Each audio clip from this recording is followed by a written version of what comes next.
Pemirsa, penimbunan minyak goreng curah di Makassar, Sulawesi Selatan terbongkar. Minyak goreng yang semula untuk konsumsi rumah tangga justru dijual ke industri.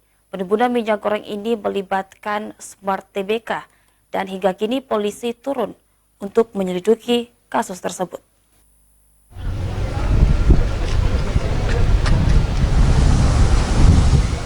Tim Satgas Pangan Pusat bekerja sama dengan Satgas Daerah Sulawesi Selatan berhasil membongkar indikasi penimbunan dan penyalahgunaan minyak goreng curah oleh PT Smart Tbk yang seharusnya diperuntukkan masyarakat, namun dialihkan ke sektor industri.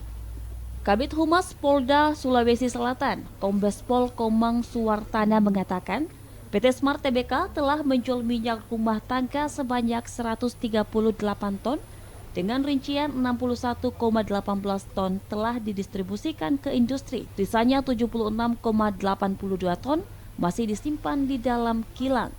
Namun telah terbeli atau menjadi milik distributor dengan harga Rp19.100 per kilogram.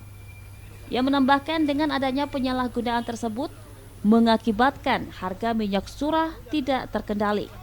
Seharusnya harga di pasar tradisional Rp11.500 per liternya, kini menjadi Rp15.500 per liter. PT Smart telah mengajukan PE ke Kementerian Perdagangan RI dengan kewajiban melaksanakan DMO DPO minyak goreng curah sebanyak 1.850 ton pada tanggal 3 Februari 2020 dimuat dari Kabupaten Tarjun, Kalimantan Selatan dengan menggunakan Vensel tanker ya, dengan buana Mas Persada menuju ke pelabuhan Kota Makassar. Pada tanggal 5 Februari 2022, minyak di dalam kapal disalurkan ke kilang minyak PT Smart.